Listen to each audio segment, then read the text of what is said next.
Mike Radich here, and I'm now joined on the phone by Bellator Welterweight Fernando Gonzalez. Fernando, how are you? I'm good. I'm doing good.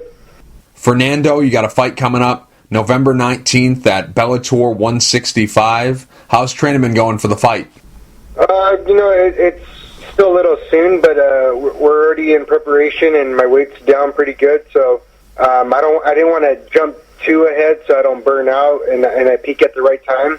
But we're starting off really good already, and I feel great going into the camp. So getting all the training partners that I need that help mimic his range and his style a little bit, and go from there. Because we're over 2 months from the fight, and because you were scheduled to fight him back in July, and you had done a lot of training for that fight, and then because of visa issues, the fight was canceled, and you ended up not fighting. They didn't get you a new fight, so you've been training all this time. I'm sure you took some time off, but what are you doing right now to make sure that you don't peak too soon? The same. I pull back a little bit on what I'm doing. Especially once they told me, I had more time, I gave myself a little more time to heal up too. So, just experience, I've done it for so long that I know when to push and when to pull back.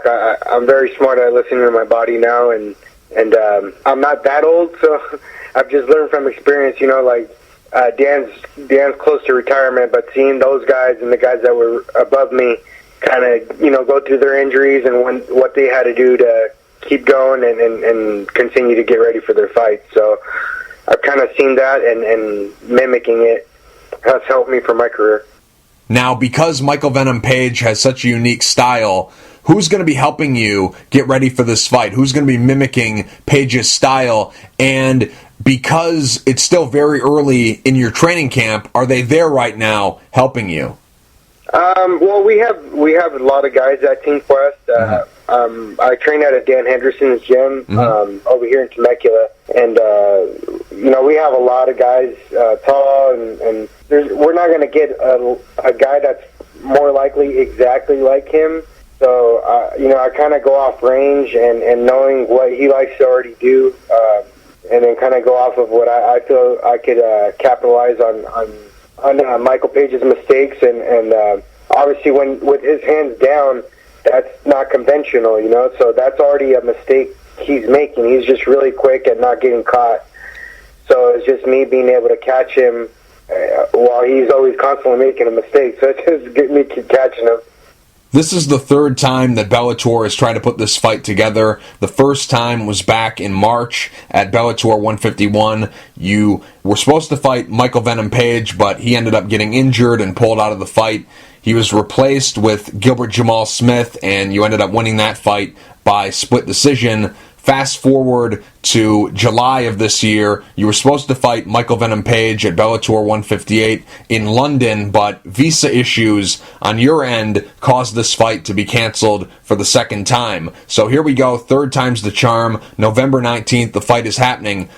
Because these fights have been canceled twice before, and the first time it was a little bit strange because he pulled out of your fight with an injury, but then he fought shortly after he had pulled out of your fight. So that was kind of strange. And then your visa issues, that was also kind of strange. So I know you're confident that this fight is going to happen on the 19th, but is there anything that's creeping into your mind about this fight not taking place? Are you worried at all, given the history of these fights falling through? Are you worried at all that this fight might not happen? Is that something that creeps into your mind, or have you been able to block out those negative thoughts?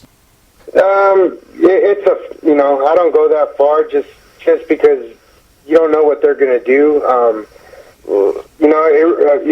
Whether they want to say they're afraid or not. I mean, he obviously backed out of the fight the first time because obviously that's showing me respect that he thinks I'm a tough fight, and he doesn't want to go in there unprepared. But then he fought 4 weeks afterwards, so it wasn't like he wasn't training. So to me, that kind of showed me that, okay, he respects what I do in there.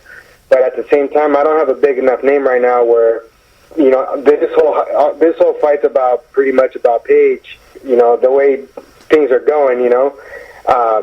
So I think all the pressure's on him. If it didn't happen, I think it would be more on his side just because of the pressure of the amount. He's basically supposed to win, and he knows it's a tougher fight than what they're making it out to be. I've heard all the rumors, and I've read a lot of things online, but I want to hear it from you. Why couldn't you get a visa for the fight back in July? To be honest, I really don't know. I mean, my passport, I have everything good, you know. So, I like I said, I already kind of had that feeling it wasn't going to happen. I just had that feeling, and so when they brought it up, I said that's fine. Whatever has to happen. But they try to make that little video that I was afraid. I'm like, man, there's a card a week after the London show. Let's get on that. You know, if you really want to fight me. And, after that, nobody said nothing. But, they to me, it was kind of more, they try to make it seem like I was afraid. And so I nipped that in the bud as quick as I could. So, to me, I'll sign it and sign it as many times as I need to, just as long as he actually shows up and we make that fight happen. That's all I care about. Is there bad blood between you and MVP? To be honest, it's not really that his antics, that bothers me. It really just, that's one thing I love about the sport. We need that type of fighter in the sport. Mm-hmm. It's definitely a guy that I want to kick the shit, beat up. Sure. I want to beat him up. He's a bully, he disrespects his opponents, in my opinion. He beats them, and then, and really he already knows they're not at his level. They've given him short notice fights. And easy fights at times, and he really goes after yeah, dude, you're better than the guy. You don't need to kind of like mock him after. That bothers me. I don't know. It just kind of gets under my skin. It's just how I grew up. People, used to try to do that kind of crap, and I'd be the one that like to shut up the bully. So it's just one of those things that he gets under my skin in that form. But I like it because it motivates me to get in there and train hard every day. So you have more of a problem with his post-fight stuff than his in-fight stuff, because a lot of people don't like the guy. They think he's a disrespectful showboater before the fight, during the fight, after the fight. People don't really like him. You just have a problem with his stuff after the fight, like when he was rolling that Pokeball at Evangelista Cyborg, that kind of stuff. You don't really care because he uses a lot of his stuff, his hands down, his dancing, all that stuff. He uses it kind of like Anderson Silva, where he uses it as a setup. He's got a unique style because he's a counter fighter and he wants you to come in. You just have a problem with what he does after the fight and before the fight. You don't really have a problem with what he does during, correct? Correct. Yeah. No. He's like I told him too when we did our face-off. He's a talented fighter. A lot of people fear him after that. That knockout knee. And I said it before. In this sport, as a fighter, you got to be a little bit crazy. For us, at least for me, I see it as a tough puzzle, as a challenge. He's a tough fighter, but I also see the holes in his game where I know I can beat him. Now it's just me going out there and putting my game plan together and putting it on him, show him that he's been fighting easier fights and that he's actually once he's up there with the big boys, he's actually gonna get hit. It's obvious you really want this fight, so why do you want this fight? Is it because you want the title, and to get to the title, you have to go through MVP to get there? Is it his undefeated record, and you want to be the guy to hand him his first loss? Or is it because of some other reason? Why exactly do you want this fight so badly? It's not really him. If it was, Korshkov, I'm fight ready. My adrenaline's going. I'm ready to get ready to go to war. So, right now it's Page, so I'm focused on him, but it'd be the same if it was Lima or if it was any of the top guys.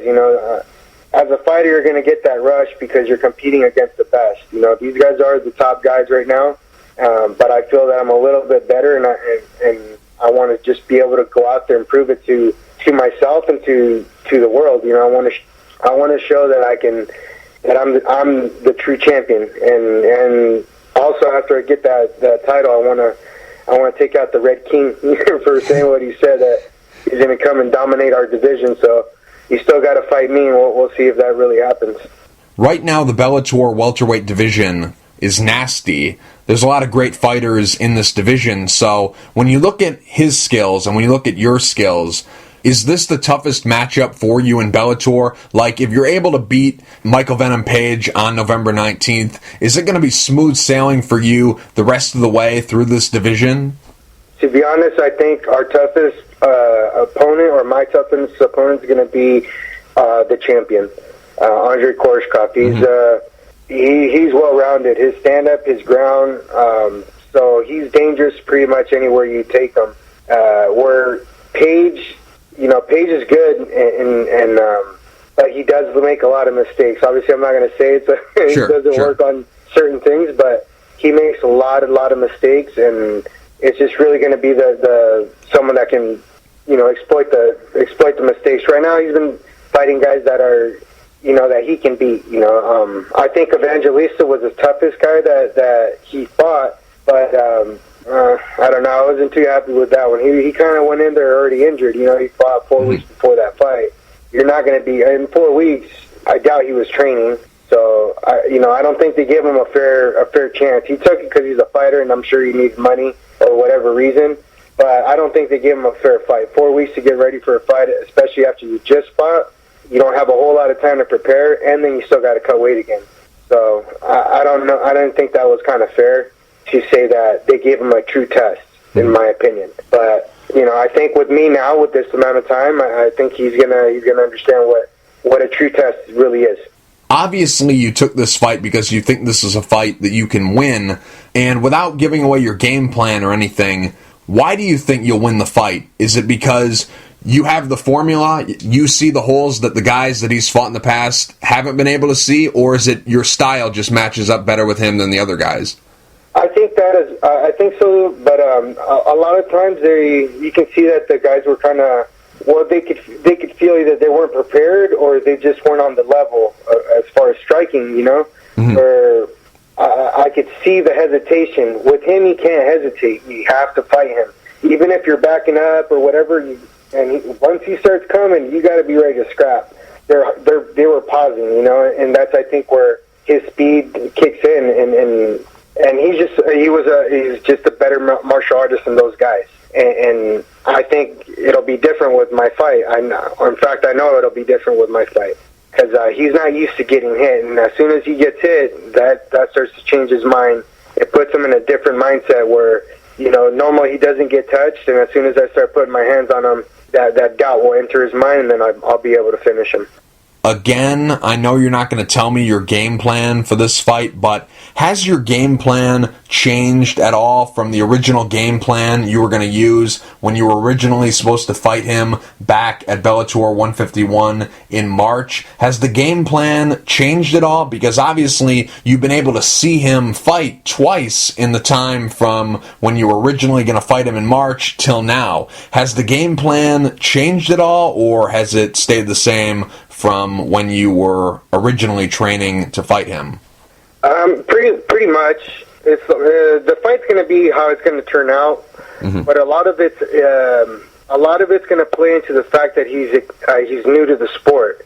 He's a good striker, but he's not a good MMA guy yet. And he's getting there. He's developing his skills. But in that, there's that hesitation. Like, okay, one thing that I've seen. He got cut in one of his fights, or right before a fight, he pulled out of the fight.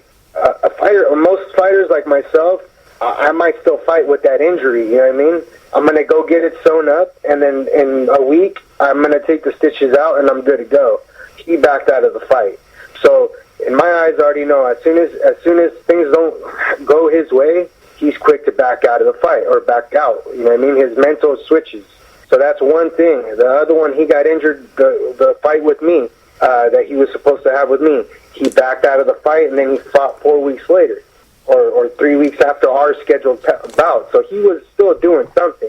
So as soon as it didn't go his way, or what was not going his way, he switched it, and then he fought a different time. So it's just one of those things. It's a mental thing. Once he's in that fight and everything's going perfect, He's on. His timing's on. Everything's great. But as soon as I put my hands on him, I put him on his back or anything where I'm landing strikes on him, that's going to change his mind. And that's when I put the doubt in his mind, I'll be able to finish him. So it's just one of those things. I gotta get in there, implement my game plan, and break his will. In his last fight, we all know what happened. Michael Venom Page shattered the skull of Evangelista Cyborg. Did anyone advise you not to take this fight? Did anyone say, hey, you know what? This guy's breaking skulls. Let's try to work around him, maybe take a different path towards the title? Obviously, you didn't listen to them, but did anyone advise you not to take this fight? Not really. They always just they go off of what I want, and like I'm confident. He's like I said, he is a tough opponent, but I'm confident what I know how to do, and I'm confident I'm picking people apart, and I see that I can break his will. He's just one of those guys that he's still young in the sport, and he hasn't been pushed to that limit yet, where once it happens all in one fight, it's almost too much to deal with, and I've been through it, so it's just one of those things. It's a learning experience, and I got to go in there and just prove it to everybody. Go in there and impose my will and show them that the shorter fighter can beat the taller fighter again. Is it fair to say that of the guys that you've fought in the past, the closest guy style-wise to Michael Venom Page is Marius Zarumskis? Because Zarumskis is a wild man. He throws a lot of flying knees. He throws somersault kicks. He does backflips into the guard. Would you say that he's the closest to Page that you've fought in the past? I would. He's just in volume, but no. The one that I would say more is Carl Amasu. Mm-hmm. Okay. Amasu likes to blitz, and he's rangy. He likes to use his range as well. Where Zarumskis gets a lot of hooks, a lot of in close fighting, which played well into my fighting. But no, I would definitely say Amasu. He's a little bit taller and uses his range more. Of the guys that Michael Page has fought in the past, who's closest to your style? I don't think he's fought anybody like me yet. And that's another big advantage that I have over him. Cyborg's style is more Thai, so it's real stand in front of you, and I move a lot. So I still don't think he's fought anybody or he will fight anybody that'll fight like me. I'm very awkward in my style, and it seems normal, but then when you're actually fighting me, it's a lot more deceptive than what it seems from the outside. Obviously, you're a Southern Cal guy. You live in Southern California. This fight is going to be taking place in San Jose, so Northern California.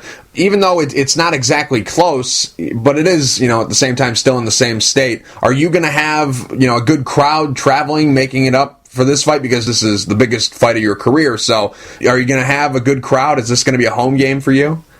Oh, for sure. I'm Mexican, so I got family all over California. So all my family from Southern California, we're going to go and travel and stay with our family up there in Northern California. So we actually have a lot of family that live in San Jose. So I'll have a lot of support out there for me, and some bomb barbecue after the victory. Is this the better situation, having the fight be in San Jose, or would you have preferred to fight him in July on his turf?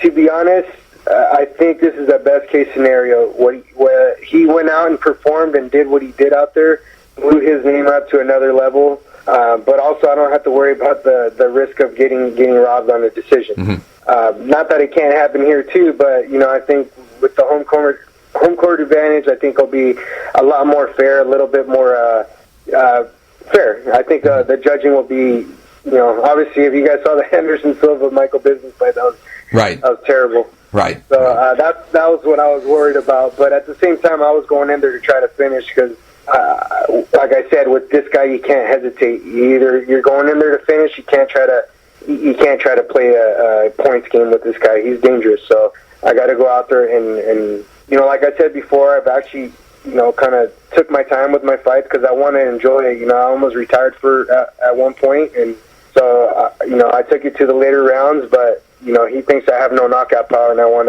to prove him wrong. I want to show him that I do, and I'm going for that finish for sure. Before you dropped down to welterweight and you joined Bellator, you were on a 2-fight losing streak, and like you just mentioned, on the brink of retirement. but obviously you decided against that, and you've continued to fight, and you're looking great, looking better than ever, actually. What would you say is the reason for this current success that you're enjoying with your fighting career? I think it's just as a fighter, you're going to grow, and also you're going to have your mental breaks, where you break mentally. That saying goes, for a horse to reach his greatest potential, he's got to be broken, and I think that's true with fighters as well. At that point, I was on my lowest of lows, and I was about to go, and but then also made the decision. I train fighters, I get people ready for their fights, and stuff like that. So I said, if I can do that for somebody else, I'm going to take care of myself. I need to start making this about my game planning, the way I want to do it, because I'm the one who's going to fight. So I really took more initiative in making sure that I'm the one game planning. I'm not letting other people game plan for me, because they're going to obviously use their style and the stuff that they know how to do, which is good. Most fighters will do that, but I think I already know, and I've learned so much in 11, 12 years that I've been doing this, that I can game plan for myself. When I'm in there, I know exactly what to do, because I came up with it. Obviously I have my training partners in there that help me and know exactly what I'm doing. So if they see something, they'll call it out while we're fighting. But for the most part, I've come up with that game plan myself, and I think that's made the big difference in everything, because most guys are looking for outside help. Hey, what do I do here? Where I already know what I'm doing in there. Had Bellator not picked you up, what would you be doing right now? I'd probably be working construction. When I first started, I was doing construction with my uncle, and as far as the plastering, and I was doing that and training. And he's the one who actually told me, said, listen, you're doing 50-50, and you're great at fighting, you're great here, but you got to do one or the other. You can't, you're beating up your body too much, and it was tearing me up. But so that's when I went straight to the fighting. But I think, if I didn't have fighting, I'd be back in construction, where it's still good money, but it's not what I love to do. I'm grateful to Bellator for giving me that opportunity, and that's another big reason why I go out there and perform, because I have nothing to lose. Every fight, win, lose, or draw, I win, because all I have to do is go out there and perform right, and I know they're going to call me back. They're going to want me back in there. So I'm blown away that they actually did that for me, especially I was on that 2 losing streak, and that's, man, I can't even say enough about that. During that 2-fight losing streak, a lot of people wrote you off. A lot of people were like, you know what, this guy is a tough guy, he's got some skills, but he'll probably just be a regional circuit lifer. I don't think that he'll be able to make it into a big show, and you've come right out and just blown everyone away and proved everybody wrong. So what means more to you? Proving the people who doubted you wrong, or proving the people who believed in you right? Because there were a lot of people who stuck by you and believed in you and thought that you could be doing what you're doing right now. So what means more to you? Yeah, at this point, it's not even about that anymore. Right now, we're already here. We're at the big show, so it's not about proving people wrong or right. We're here. We've already done that. For me now, it's just to get the best fights while I can. I'm 33, so I'm kind of getting into this late. So some people take it as talking trash, and I'm really not talking trash. I'm having to call people out, so that way they know, hey, I want to fight you. It's not, I want to fight the best guys, and in the short time that I have, really from 35 down, that's the end of the career, that's when it starts to go. So I'm 33, I got this year, 2, 3, 4 more years, hopefully I can make it to later, but that's normally when it starts to go. So I'm trying to get in the best fights, fight the best against the best, and that way I can say I competed against them and that I beat them. I want to be that guy. I want to be considered one of the best fighters in the world, and I got a short time to do it. So I don't mean to talk trash. I just want to put it out there. I want to fight the best guys. On November 10th, Andrei Koreshkov is going to be fighting Douglas Lima. Are you disappointed that they didn't give you a title shot, or are you happy because now you can potentially kill two birds with one stone. You get your Page fight, you beat him, you're going to get a title shot. Like, are you okay with them matching up Lima and Koreshkov? I would have been happier if I got the title shot first. Sure. Right. I think I've earned it, 5 wins against top guys. That's kind of been the thing that's, been itching me, but at the same time, that's also what's keeping me sharp in the gym. So it's going to happen eventually. So I think, in my opinion, I think if I beat Page, they can't deny me a title shot now, and yeah, like you're saying, those two will fight, and then whoever's the winner, I fight. But yeah, it did kind of bother me a little bit just because he only fought once and got it again. But it's understandable. He was a champion before, and then they had a good fight, and I don't think he was 100% the first time they fought. So I kind of sat back and looked at that. I think he had like a hurt knee or something, and you could kind of see that when he was getting out of the vehicle, when they were doing the show. I could kind of see he was limping, so I was like, all right, he's not 100%. So, it did bother me. I wanted the title shot, but at the same time, yeah, he deserves it. I think it only would be fair for him to actually be 100% and go out there and fight him. You had a kickboxing match last year against Paul Daly at Dynamite. Even though the fight wasn't under MMA rules, how big of a setback do you think that was for you getting a title shot in Bellator MMA? Because it seems like they still hold that loss against you. It's they have their guys that they're promoting. I've been the guy that they're throwing against.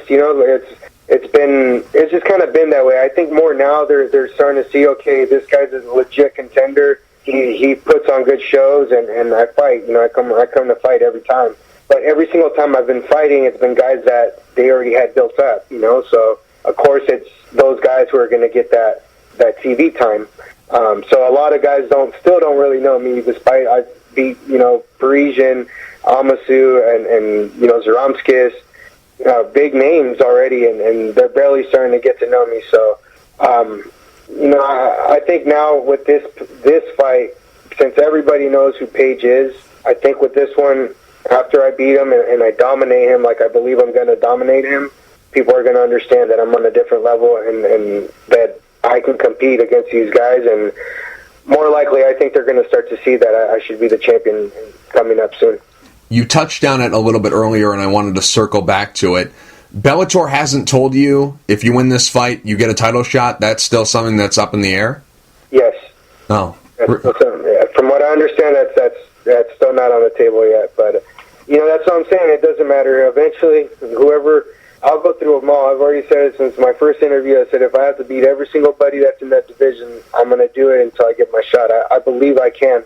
I mean, obviously, I don't want it to take that long, but I think I'm capable of beating everybody in the division, the top 10, especially right now, the top guys that are up here competing. I would love to get the chance to fight them all, but obviously I want the titles so I can start calling guys out and make the money as well. Fernando, real quick before I let you go, do you have any sponsors you'd like to thank, and is there anything you want to say to the fans? Don't miss this fight, guys. It's going to be an exciting fight, and I plan on catching them pretty early here. So don't miss it. Don't blink. It's gonna be a fun fight for sure. Obviously, Heritage Tattoo, Esparza Plastering, Active Star, Training Gear, Hayabusa.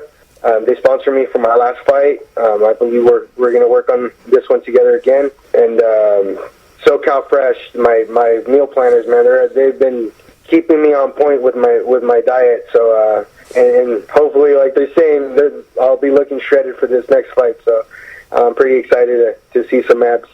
Fernando, thank you for taking the time to talk. I really appreciate it. Good luck November 19th at Bellator 165 against Michael Venom Page. Thank you. I appreciate the time. Thank you.